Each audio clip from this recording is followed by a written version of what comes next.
Seja bem-vindo ao canal. Nesse conteúdo, um conteúdo muito bacana, legal, falar de duas boas empresas pagadoras de dividendos. Vamos falar de Cine13 e também da Light, entender pontos importantes. Companhia tem aí momentos interessantes, né? As duas aí em cenários um pouco diferentes. A gente vai compreender oportunidades, né? Elas tiveram quedas recentes, têm grandes potenciais e principalmente quando você olha do horizonte do pagamento de proventos. Já deixa o seu like, deixa também os seus comentários. Thiago, eu tenho aí Cine3, comprei, vendi, estou aguardando ela pagar dividendos, tenho também a Light. Deixa nos comentários para a gente interagir, compartilhe também esse vídeo para que mais pessoas possam conhecer aqui dessas duas boas empresas. A gente começa entendendo um pouquinho aqui da Cine3, falar do gráfico dela. A gente observa aí nos últimos meses, vamos dizer assim, desde ali do finalzinho de março, a companhia teve algumas quedas recentes, ó, chegou a cair aqui forte lá do dia 26 de março até dia 30 de março, chegou a bater ali na região dos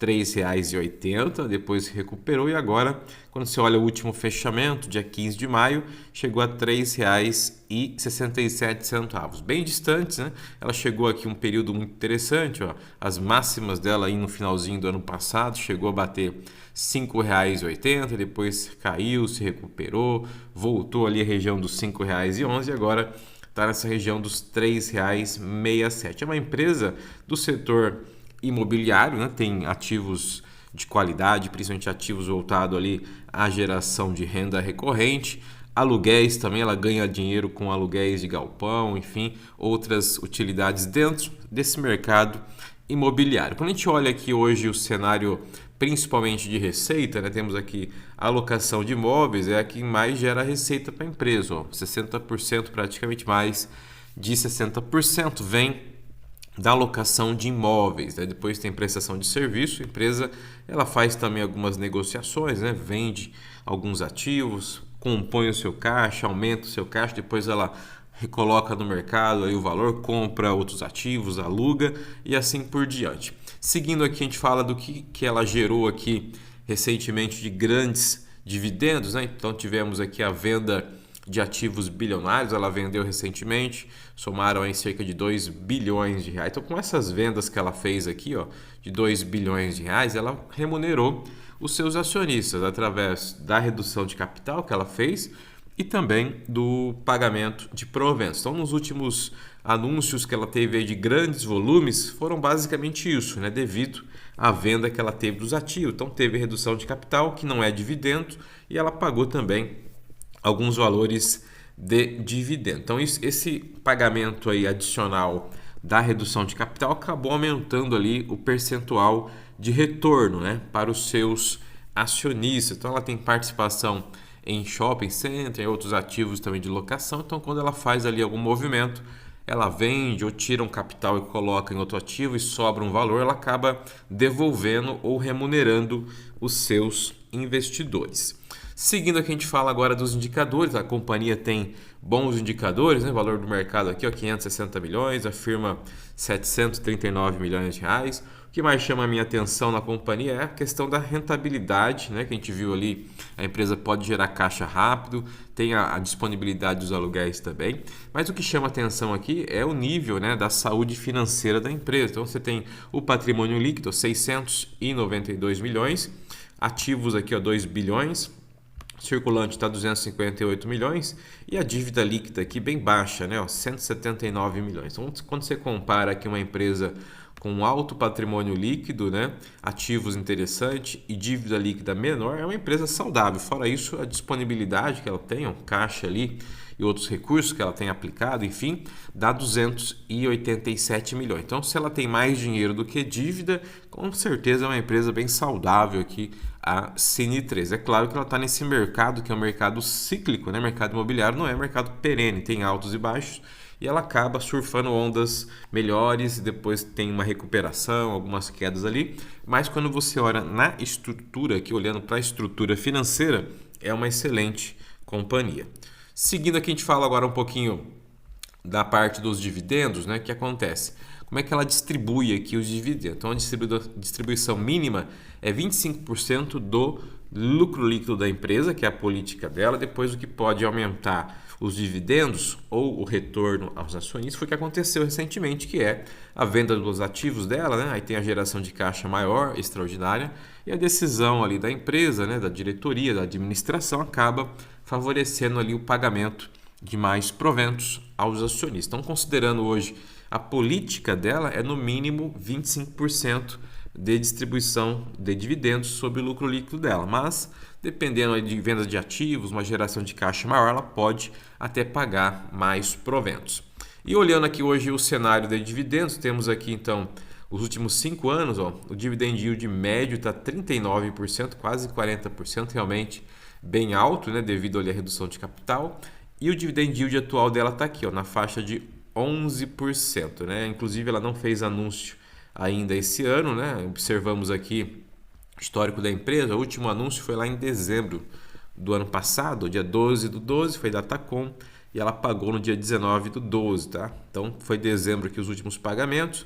Em 2025 ela teve um anúncio finalzinho de abril, dia 29 de abril, pagou em maio, e depois também teve setembro aqui, a redução de capital que nós mencionamos ali, R$ 2,16, que foi pago em setembro. Então, por enquanto, não teve anúncio de dividendos. Se tiver, a gente vai trazer com detalhes para você que acompanha o nosso canal.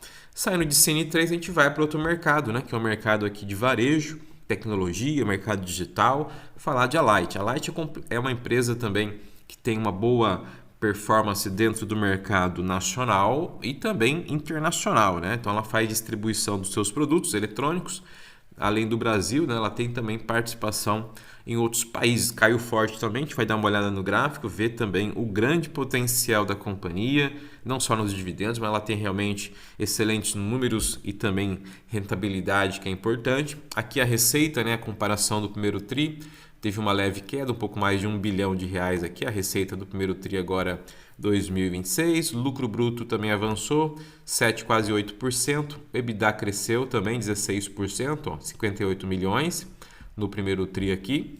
O lucro líquido, por sua vez, avançou, chegou a crescer 63%, quando você compara o primeiro TRI do ano passado com agora o primeiro TRI 2026, e o caixa final aqui 290 milhões de reais, pagamento ela anunciando aqui, informando, né, de 40 milhões de reais aos acionistas. Então a companhia, olhando aqui do ponto de vista do anúncio do primeiro TRI, foi um anúncio bem razoável, né? Não foi assim nada espetacular, principalmente na receita, que caiu um pouquinho, o EBITDA também cresceu, mas o mercado acabou aí penalizando, a companhia está nas mínimas, a gente vai compreender o motivo dessa queda nas ações. Seguindo aqui, a gente fala agora um pouco da parte da distribuição. Então, além do Brasil, né, ela tem também presença em outros países, né?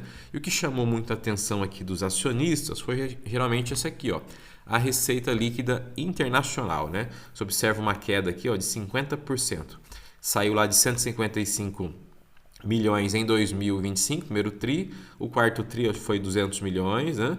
E agora o primeiro TRI caiu para 77 milhões. Apesar dessa queda, é justificado devido à questão aí de conflitos que nós tivemos recentemente, né? Espalhados aí não só no Oriente Médio, mas acaba afetando a cadeia de distribuição internacional de diversos produtos. Então você teve essa queda que foi sazonal devido a esses conflitos. Então você vê que o mercado hoje brasileiro ajudou ela aqui, né? Teve um bom desempenho, cresceu 2% quando você compara lá o ano passado com o primeiro TRI. Agora caiu um pouquinho, né, em relação ao quarto TRI. Quarto TRI é sazonal, acaba tendo maior volume, principalmente no Brasil, né? Vendas de eletrônicos, smartphones, notebook. Mas o que pesou muito aqui na cotação foi isso daqui, o cenário internacional acabou pesando aqui a distribuição que ela tinha dos produtos dela internacional. Seguindo aqui, a gente fala agora da parte do desempenho da distribuição. Então ela tem foco hoje em smartphone, principalmente Samsung, né? Você que já frequentou uma das lojas aqui da companhia deve ter percebido que o foco dela é o Samsung, ali tem bastante smartphone, notebook também ela vende, então são os produtos que ela tem aí tanto nas lojas físicas, lojas digitais e também nas suas exportações. Falando agora da parte da receita do varejo, né, que foi um ponto importante, né, que a gente está falando varejo online, que é o amarelinho aqui, né, e o azul aqui, que é o varejo físico, né. Então você teve crescimentos importantes, ó, cresceu 8,5%, né? Avançando aqui principalmente o varejo online, né? Uma tendência global, né? E a empresa consegue absorver bem essas vendas digitais aqui. Teve o lançamento aqui, ó, do Galaxy S26, onde ela tem a Samsung ali, os produtos da Samsung como um dos principais modelos de alavancagem nas vendas, né? Então, ela destacando aqui, então, desempenho superior, né, em relação ao Galaxy S25. Então, isso aqui é a venda, né? Isso aqui é o modelo de negócio que a Light tem hoje disponível. Seguindo aqui, a gente fala agora também da estrutura financeira, que chama muita a minha atenção, uma empresa bem redondinha, né? Olha a dívida líquida dela, 141 milhões, equivalente, né, a 0,6, ó, da dívida líquida versus o EBITDA. Então, uma empresa desse segmento, varejo, né, lojas, vendas online, ela tem um excelente controle, tá, financeiro. A melhor hoje, quando você olha desse segmento, né, de varejo eletrônico, lojas físicas, digital, é a melhor empresa hoje para você estudar e ver se faz sentido ter. Uma excelente saúde financeira, deu uma derrapada, é verdade, nas quedas das cotações devido ali à questão mais internacional, mas é algo sazonal, não vai ficar durando para sempre. E a empresa pode voltar e ter uma alta muito significativa nas ações e também voltar ao pagamento de grandes dividendos. Falando um pouquinho aqui da cotação, a gente observa, está na mínima dela, né? R$ 5,80 foi o último fechamento de sexta-feira, dia 15 de maio, caiu forte, né? Ó, se você pegar aqui no início do ano, janeiro, ela chegou a bater R$ 8,21. Desde o ano passado, né, ela vem nessa região aqui dos 8 e pouquinho, desde de outubro. Então, de outubro, na região dos 8, caiu, é verdade, vai se recuperando. Voltou, né, região dos R$ 8 agora em janeiro, depois caiu, bateu aqui, ó, 7, voltou para 7,65, 7,70 e agora está nas mínimas, né? Deixa nos comentários também se você tem aqui a Light, se você comprou ou está querendo comprar ela, né? Uma boa empresa, você viu ali que baixa alavancagem, geração de caixa dela é importante, né? Foi afetado recentemente pela distribuição internacional e o mercado penalizou ela, caiu forte aqui, um pouco bem exagerado, né? Um exagero devido ao cenário internacional, mas é a penalidade aqui do mercado para a companhia. Seguindo aqui, a gente fala agora de outros indicadores importantes, né? Temos aqui o PL 1,6, é o menor PL da empresa, ó, desde 2021, 22, 23. Ao ano passado ela estava com PL de 2, agora que essas quedas é o menor PL da história da empresa, ou seja, está muito barata aqui a companhia, tem um excelente potencial. Outro ponto também indicador que justifica é o preço, ó, sobre o valor patrimonial, 0,36, é um dos menores hoje do mercado, muito barato. Inclusive, ó, 2022 ela estava com 0,38, o ano passado 0,50 e agora 0,36. Realmente muito barato aqui a Light para você estudar, né? Ver se faz sentido colocar ela na sua carteira de investimento. Seguindo aqui, outro ponto também que chama muita atenção é o VPA, né? Que é o valor patrimonial por ação. Hoje o valor justo seria de R$ 16,02, né? Então aqui o VPA é o valor justo pelo patrimônio, né? Aqui não é preço-alvo, aqui não é expectativa de valor, é o que ela vale hoje quando você considera o patrimônio que ela tem. Então, valor justo pelo patrimônio seria R$ 16,02, né? Você pega ali a cotação na faixa de 5 e pouquinho, vamos colocar aí quase 200%, né? Então vamos colocar 200%, que é um potencial real que ela tem pelo patrimônio que ela tem disponível hoje. E para finalizar, falar dos dividendos, né? Temos aqui a média, ó, dos últimos 5 anos, 16%, e o atual dela aqui 19%, quase 20% de dividend yield. A empresa ela paga bons dividendos, você viu que as empresas que não têm dívida, né? Isso aí está bem claro já para a gente que investe, para a gente que acompanha algumas empresas no nosso canal. Você viu, a empresa quando ela tem baixa dívida e ela gera caixa recorrente, é uma empresa que tem bom fluxo de caixa, ela vai pagar dividendos. Não tem outra, não é uma matemática complicada de a gente entender. Então, quando você tem uma empresa baixa alavancagem, um mercado que ela gera caixa, gera receita, é recorrente, ela vai pagar dividendos, né? É uma empresa muito saudável. Aqui a Light não é diferente, né? Você tem aqui, ó, a empresa pagando quase 20%. Só o ano passado ela fez aqui um anúncio, ó, de 73 centavos que ela pagou em agosto e no finalzinho, em novembro, pagou R$ 1,89, que foi também aqui uma redução de capital, igual falamos ali da Cine. Agora, esse ano ela já pagou 42 centavos, agora em março, né? Então a expectativa nossa é que ela pague mais proventos ainda em agosto e até o final do ano. Então, considerando ali a baixa alavancagem, geração de caixa boa que a empresa tem, com certeza é uma empresa que vai continuar pagando aí ao longo do tempo bons proventos, bons dividendos, apesar também que está no mercado cíclico, né? Mercado de varejo, tecnologia ali é mercado cíclico, mas olhando essas duas empresas, Cine3 e aqui a Light, são excelentes empresas para você estudar e ver se faz sentido ter aí na sua carteira de investimento. Então falamos nesse conteúdo, você viu ali, boas empresas, né? Cine3, setor imobiliário, a Light, setor de tecnologia, varejo, vendas digitais e também participação internacional. Deixa nos comentários, Thiago, gostei aí do conteúdo, achei bacana essas duas empresas. Deixa também aí se você quer que a gente traga novas empresas diferentes, né? Cine3 também a gente fala há um bom tempo no canal, fazia um tempo que não trazíamos a empresa, foi pedido de alguns inscritos, a Light também. Deixa nos comentários, deixa o like que é importante, compartilha o vídeo. Nos encontramos nos próximos conteúdos. Forte abraço!